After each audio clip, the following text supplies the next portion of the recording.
The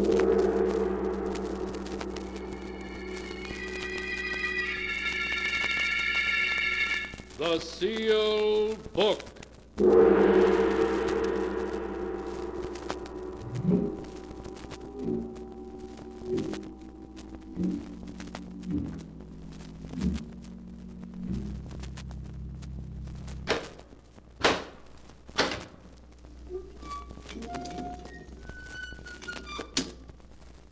Once again, the keeper of the book has opened the ponderous door to the secret vault, wherein is kept the great sealed book, in which is recorded all the secrets and mysteries of mankind through the ages.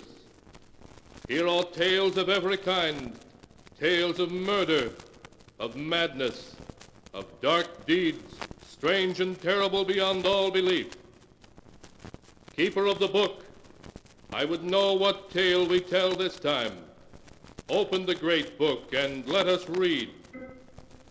Slowly, the great book opens.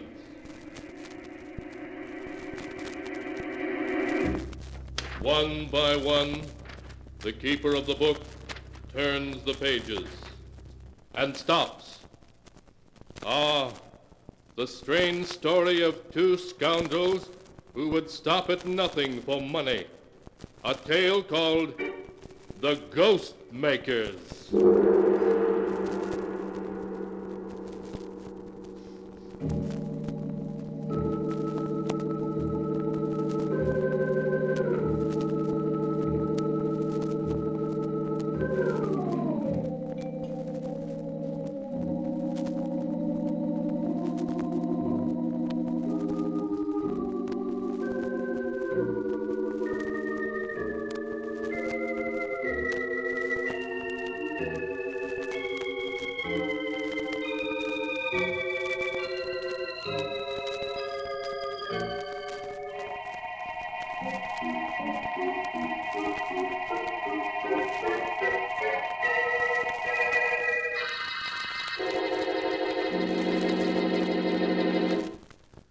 Here is the tale, The Ghost Makers, as it is written in the pages of the sealed book.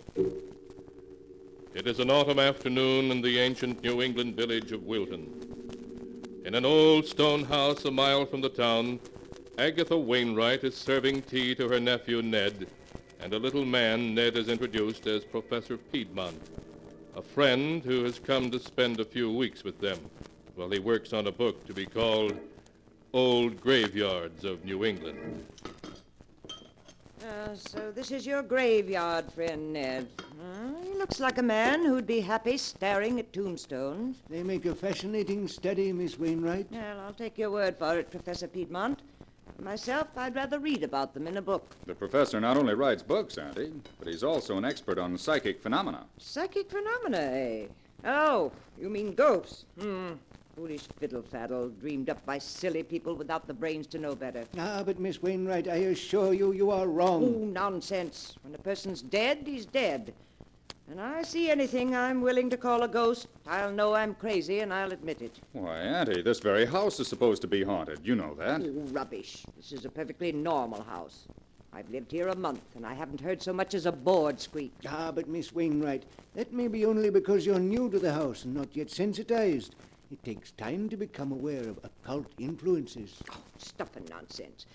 Who started all this talk about ghosts, anyway? Here, now let's have some tea, and no more talk about ghosts.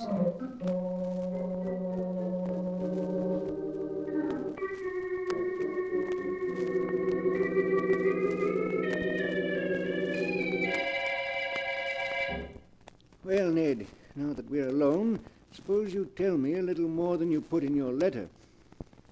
I'm still not sure why you sent for me. All right, Professor. This is the gist of it.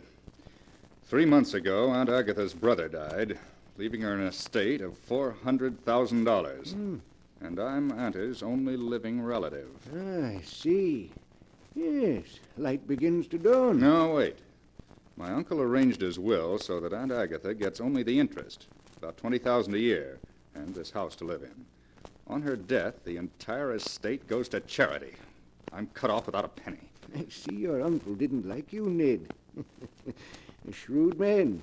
Very shrewd. Yes, he was making sure I couldn't get my hands on any of it. But that's where you come in. Hmm? If Aunt Agatha were to become, shall we say, ill, mentally ill.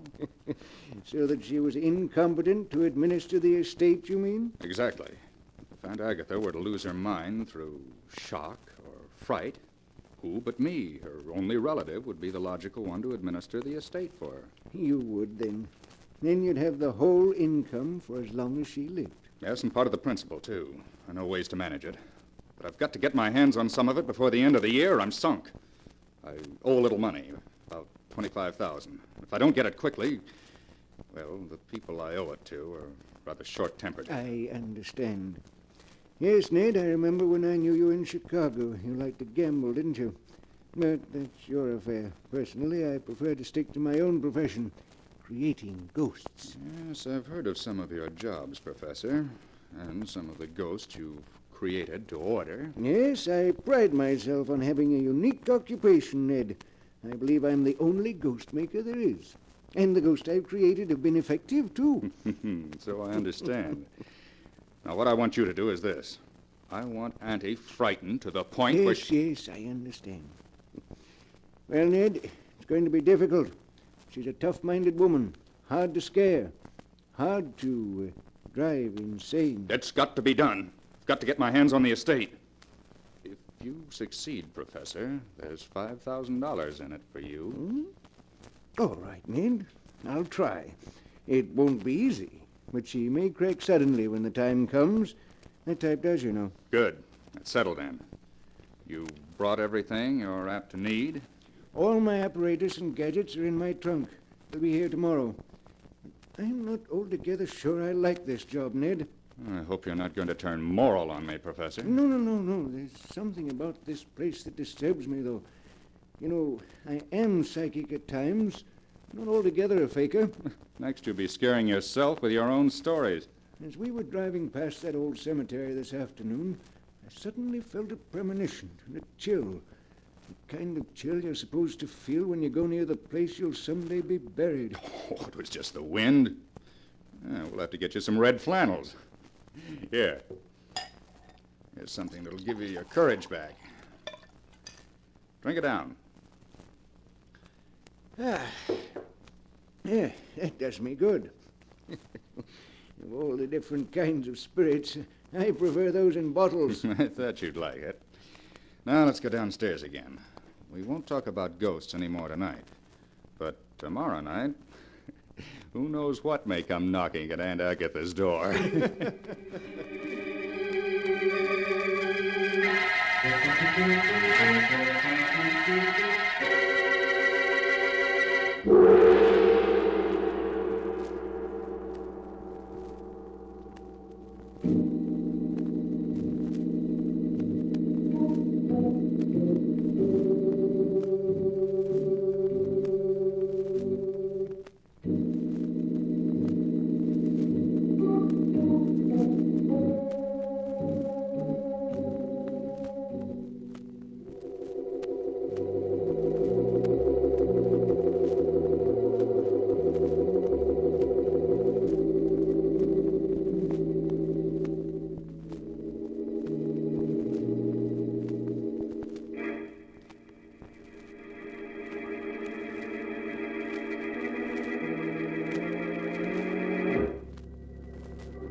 And now to continue the story as it is written in the sealed book. The following evening, Ned and the professor joined Aunt Agatha by the fireplace, where she sat knitting. Outside, a cold winter wind blew. Oh, listen to that wind. We may be in for a storm. We're in for an early winter, that's what. The first snow will fall any day now. It's good to have a fireplace to sit by when the wind blows like that. Here's the cider and donuts, ma'am. Very well, Emmy. Bring it right in. Ah, cider and donuts. Just what we need on a night like this. Will you have a glass, Mr. Ned? Oh, yes, thank you, Emmy. Will you have some cider, Professor Piedmont? Professor, Emmy's trying to give you some cider. Oh, excuse me. I was listening. Thought I heard someone knocking on the front door. Someone knocking? Well, there is someone there. Well, they can't be very anxious to get in if that's all the noise they can make. Shall I go see who it is, Miss Agatha? Yes, girl, go see, though I can't imagine who'd be calling at this hour of the night. Sounded like someone who didn't expect to get in anyway. A timid child, or maybe a ghost. Yes? Yes, who is it? Why, Miss Agatha. Well? There wasn't anyone there. No one there. Of course there was. Someone knocked, didn't they? But I opened the door and there wasn't anyone there. Then who was knocking? Answer me that. I don't know. But it wasn't anyone you can see. Emmy, I'll stand for no foolishness now. No, ma'am. But just the same, there's nobody at the door. Someone's playing tricks on us, and I'm going to see who it is. I'll come with you. You won't find anybody there. Yes, well, we'll see. Well, what is it? What do you... There isn't anyone here. No, but there was. They slipped away into the bushes. That's what they did. Yes, of course. Some small boys playing tricks, I suppose. If I catch them, I'll tan their hides. Who was it, Miss Wainwright? Just some boys playing tricks, Professor. That's all it could have been.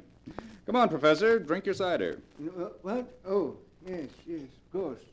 Professor, you look like a man who was listening to something then. What was it? Oh, no, I assure you. I'm too old not to know when a man is lying, Professor Piedmont. What were you listening to? To tell the truth, I thought I heard voices. What kind of voices? Faraway voices, crying something I couldn't make out. I bet it was just the flames in the fireplace. I'm sure it was. Of course, that's all it was. Well, what do you say we all turn in? This New England air makes me sleepy. Knocks at the door when there's nobody there. And voices. Yes, it's high time we were all in bed instead of sitting around here imagining such nonsensical things.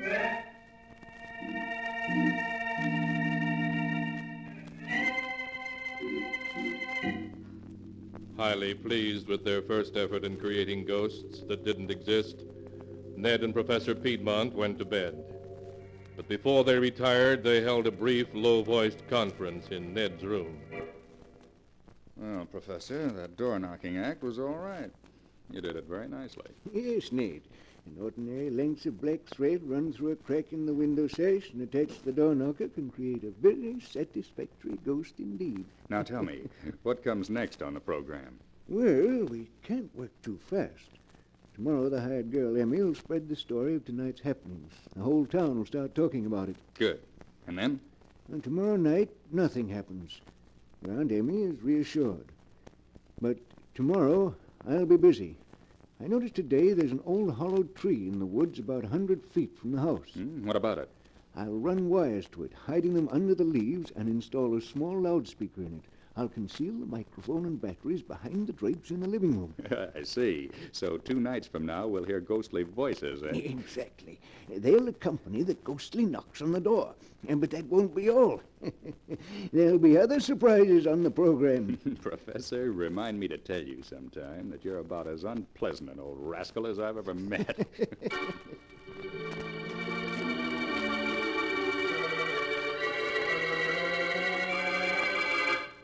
The next evening, Agatha Wainwright listened nervously for a repetition of the ghostly knocks. But nothing happened, and she regained her composure. The evening following that, however, as she and Ned and the professor sat in the living room around the fire... 9 o'clock. The evening may just be starting in New York, but here in Wilton, it's bedtime. Seems to be someone at the door. So there is. Shall I go? No, Emmy can answer the door. She does little enough to earn her money. Emmy? Emmy? Yes, Miss Agatha? There's someone at the door. See who it is, please. Must I, Miss Agatha? Must you indeed? Answer the door, Emmy. I'd rather not, ma'am. Emmy, see who is at the door. Yes, Miss Agatha. I'm going. Who is it? There's no one there. There's no one there again. Emmy, get control of yourself. But I tell you, there's no one there. Then it's someone playing tricks. That's all you hear, Emmy. Yes. Yes, Miss Agatha, I hear. But I don't believe it. Go to your room. Yes, ma'am. I'm sorry, Miss Agatha, but there wasn't anyone there. I hope I'm not going to have to discharge that girl. Shall I go this time, Auntie? No, Ned. Let the rascals play their tricks, whoever they are. They'll soon stop when they see we pay no attention. I wonder if I could see them from the window. Maybe we could trap them if we were to go quietly out the back door and slip around to the front. What was that?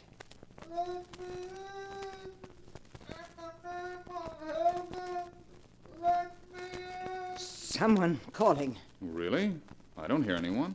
It's someone calling to us to let him in. Strange. I can't hear it. Oh, you must have heard it, Ned. It was perfectly plain. There's some voices certain people can hear and others can't. If there's someone calling, we better take a look. Come on, Auntie. We'll see what goes on. Who's there? Show yourself, whoever you are. The yard's perfectly empty. No, there isn't a soul in sight. Both the knocking and the voices seem to have stopped. Perhaps we ought to search the yard and...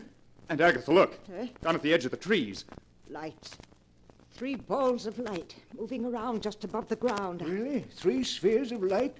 Dear me, luminous spheres are common manifestations of spiritual presences. Oh, nonsense. They're just will-o'-the-wisps, that's all. Whatever they are, we're going to see. Come on, Professor. If it's a trick, we'll soon know. Yes, Ned. Wait for me. Don't scare them away. I want to see what they look like. Ned, they're rising.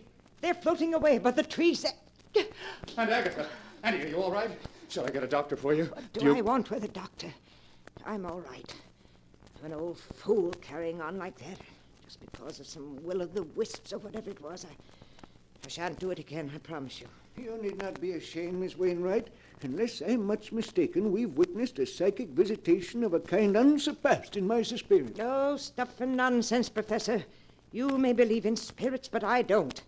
I never have believed in ghosts, and I'm not going to start now. It was just that it was, well, unexpected.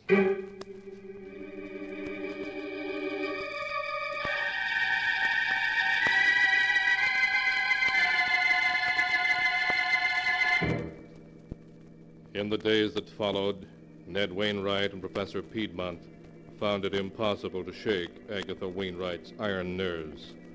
Emmy, the hired girl, resigned in terror, but Agatha remained seemingly unmoved.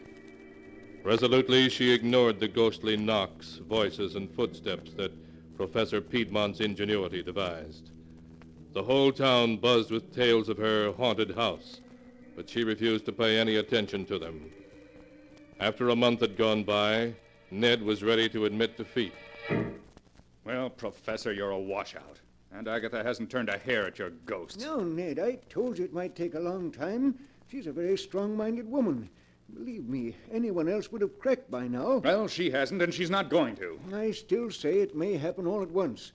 She's nervous and distraught. She doesn't sleep well. Every evening she sits listening for ghostly voices, though she won't admit it. But she's made up her mind not to believe in ghosts, and I'm afraid she never will. Well, what do you suggest? It's the middle of December. I've got to get my hands on her money by the end of the year, and I'm sunk. We must play our last card. You. Me? What do you mean? She's fond of you. You're her only relative. What are you getting at? How would she feel if you, her only relative, were to die and come back here as a ghost? I don't follow you. My plan is simple. We'll say goodbye to your aunt and drive off as if we were going away. Then, secretly in the night, we'll return to the house. Yes? And then what? We'll see to it that she receives a phone call from a friend of mine in Boston. He'll announce to your aunt that you and I have been in an automobile accident, that we've been killed. Oh, I see. Yes, I begin to understand. Immediately after the phone call, we'll knock. She'll come to the door and see us standing there. And having just heard that we're both dead... Exactly. And if that doesn't work, Ned, we are defeated. But it'll be a strong mind indeed that can withstand such a shock. A strong mind indeed.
And now to continue the story, as it is written in the sealed book. 2 days later, Ned and Professor Piedmont said goodbye to Agatha and drove away. It was starting to snow as they left, so they made their way by a roundabout route to an isolated roadhouse, and there they spent the day waiting. After darkness had fallen, they started back towards Aunt Agatha's house. By now, there was snow feet deep on the road, and the cold blast of the north wind made even the heated interior of the car uncomfortable. Brr. I'll be glad when this is over, Ned. The thermometer must be down to 0. Yes, at least.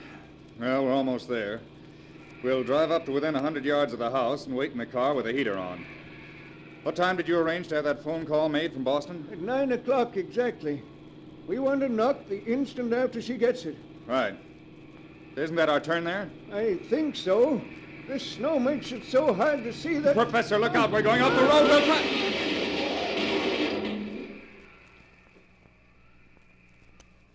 Ned! Ned! Are you hurt? Oh, my ankle. Help me out of here. Come on. Hurry, Ned. I smell gasoline. The car may catch on fire. All right. Help me onto the road. Yes, yes. What happened? We skidded down a 10-foot bank and turned completely over. Well, if you'd watched where you were going, it wouldn't have happened. I couldn't tell there was ice under the snow. No, but never mind that. We've got to get to shelter. And I think my ankle's broken. Yes, I can't step on it. Here, you can lean on me. But where are we? Quarter of a mile from Aunt Agatha's. There isn't another house within a mile. Then come on, we've got to get there quick. Lean on me and help all you can. If we don't get there soon, we'll freeze to death.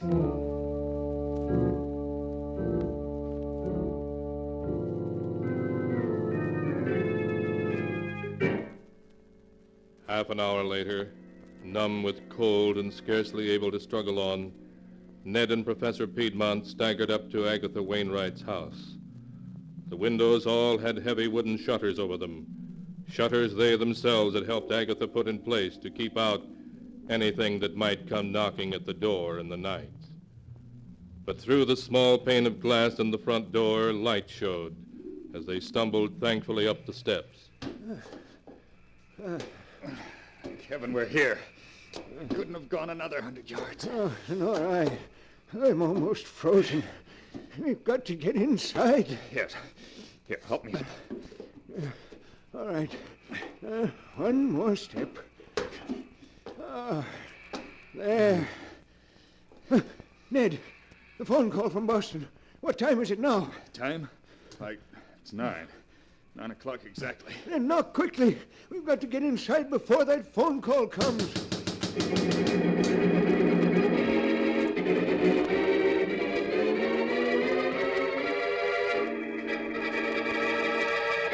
Inside, Agatha Wainwright heard the knocking, but before she could go to the door, the telephone rang and she answered it first.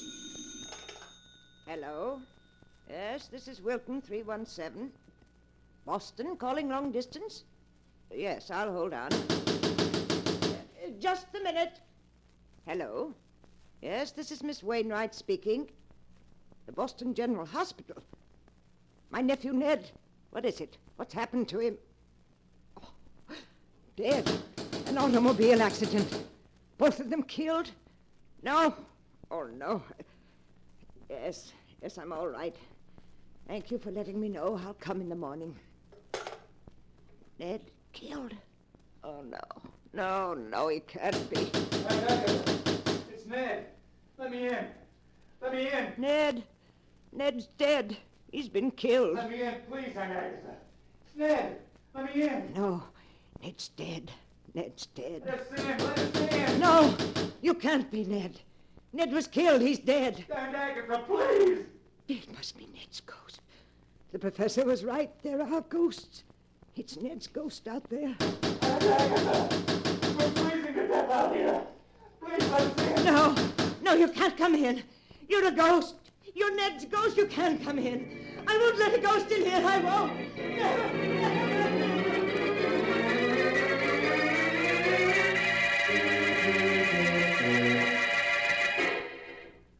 The next morning, Ned and Professor Piedmont were found frozen to death beside the house, where they made a vain effort to pry open the heavy wooden shutters that covered the window. You see, Agatha never did let them in. She knew better than to open the door to ghosts.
And now, keeper of the book, before you close the great book, show us the tale we tell next time. This one? Ah, yes. Why, this is amazing. It's a tale of murder. Queer, unexpected, fiendish murder. Murder of a very different and unusual kind. A tale such as you've never heard before.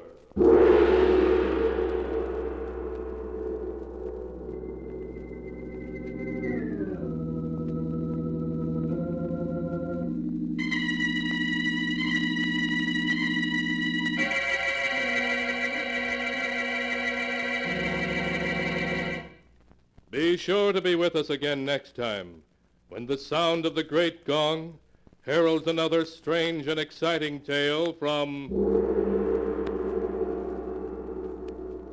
the Sealed Book.